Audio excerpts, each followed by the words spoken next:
So once again, hello everyone, welcome back to my channel. So today we are going to discuss the IELTS exam prediction for April month exams.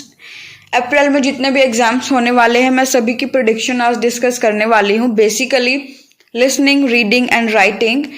As speaking की मैंने already videos upload कर दी हैं for prediction. आप जाके वो video देख सकते हो. बस आपको उन वीडियोस का जो लिंक है वो डिस्क्रिप्शन बॉक्स में भी मिल जाएगा.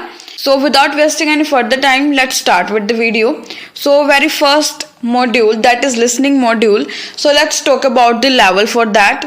So जो overall level है listening module का जो टेस्ट होगा हमारा वो easy to moderate रहने वाला है. Again आपको वरी करने की कोई भी नीड नहीं है. वो एग्जाम इजी टू मॉडरेट ही आएगा. आपको जस्ट थोड़ी सी प्रैक्टिस अपनी अच्छे से करके जानी है. आपका जो भी डिजायर्ड बैंड स्कोर है वो ऑब्वियसली आएगा ही आएगा अगर आप प्रैक्टिस अच्छे तरीके से करके जाओगे. प्लस जो लिसनिंग की ऑडियो है उसकी स्पीड आपने प्रैक्टिस करते वक्त 0.5 से इंक्रीज कर देनी है सो दैट आपको रियल एग्जामिनेशन वाली फील आए. वहाँ पे भी आपकी जो लिसनिंग की ऑडियो होती है वो हल्की सी कभी कभी उसकी स्पीड वो लोग इंक्रीज कर देते हैं. सो आपने भी सेम करना है सो दैट आपको शॉक ना लगे. So now let's talk about the format. So जो लिसनिंग का फॉर्मेट रहने वाला है वो होगा लेटेस्ट कैम्ब्रिज बुक 18 एंड 19 जैसा सेम. सो आपने सबसे पहले बुक नंबर 18 एंड 19 को प्रैक्टिस करना है. आपने कोई भी टेस्ट छोड़ के नहीं जाना for listening.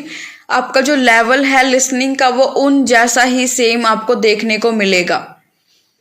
Now let's talk about कि आपने प्रैक्टिस कहाँ कहाँ से करनी है, कौन से ऐसे फ्री रिसोर्सेज है जहाँ से आप प्रैक्टिस कर सकते हो. सो पहली वेबसाइट है हमारी British Council, IELTS online test, IELTSlist.com. यहाँ से भी आप प्रैक्टिस टेस्ट सॉल्व कर सकते हो. IELTSup.com यहाँ से कर सकते हो. बेस्ट माई टेस्ट यहाँ से भी कर सकते हो. So now let's talk about the reading module. So यहाँ पे मैं both general training and academic दोनों के बारे में बता रही हूँ. सो जो ओवरऑल लेवल है हमारे एग्जाम का वो आपको मॉडरेट देखने को मिलेगा. ना ही वो एग्जाम इजी होगा ना ही वो एग्जाम डिफिकल्ट होगा, वो मॉडरेट होगा. Right. Now let's talk about the format. So जो एग्जाम का फॉर्मेट है वो रहने वाला है बुक नंबर 19 एकेडमिक वालों के लिए and book number 17 general training वालों के लिए सेम रहने वाला है. सो आपने 19 एंड 17 बुक नंबर जरूर प्रैक्टिस करके जानी है. आपने कोई भी टेस्ट नहीं छोड़ के जाना. एज हमारा जो फॉर्मेट है, जो हमारा लेवल है वो सेम ही आने वाला है.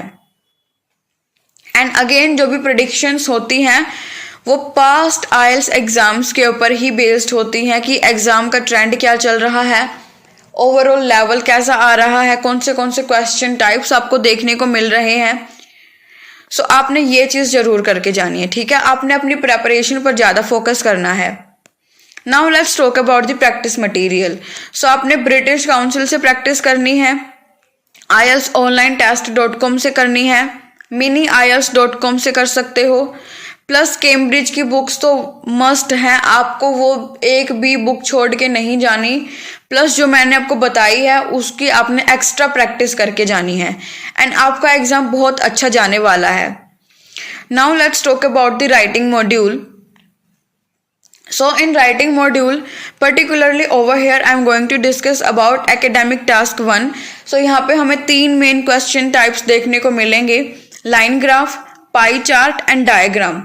डायग्राम वैसे नहीं आ रहा पर अभी आने वाले टाइम में आपको डायग्राम भी देखने को मिलेगा अपने IELTS एग्जाम्स में.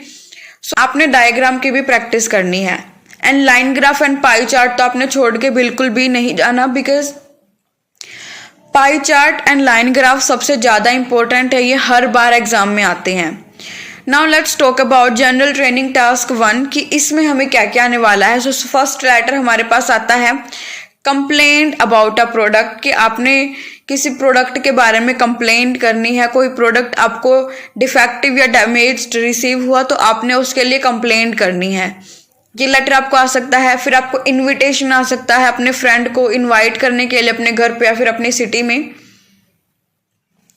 आफ्टर दैट वर्क ट्रांसफर के लिए आपको लेटर आ सकता है, उसकी रिक्वेस्ट के लिए आपको लेटर लिखने को आ सकता है.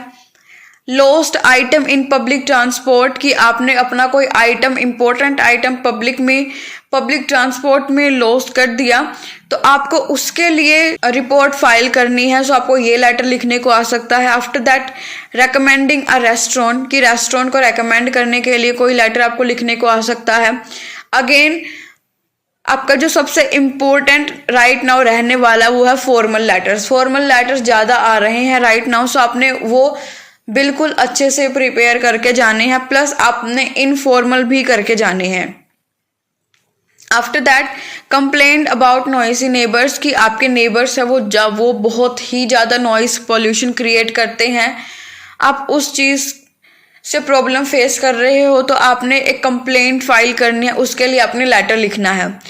So after that let's talk about writing task 2। And guys if you want कि मैं आपको राइटिंग टास्क 2 भी कराऊं, राइटिंग टास्क 2 की भी प्रिडिक्शन दूं, तो आप मेरे को इस नंबर पर मैसेज कर सकते हो for writing task 2 predicted questions. मैं आपको वो वहाँ पे शेयर कर दूंगी। एज यहाँ पे मेरे पास बहुत सारे क्वेश्चन हैं, तो मैं वो इधर शेयर नहीं कर सकती, वीडियो बहुत लंबी चली जाएगी।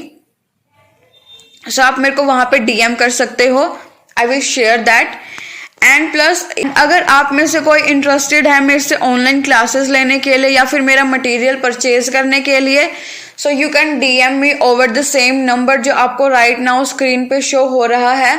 फॉर ऑनलाइन क्लासेस आपको पहले फ्री डेमो सेशन दिया जाएगा, later on you can decide your self. So thank you so much. This is all for the day, and if you find this video really helpful, don't forget to give it a thumbs up, share it with your friends and subscribe to my channel. Until then, stay happy, stay healthy and all the very best for IELTS exam.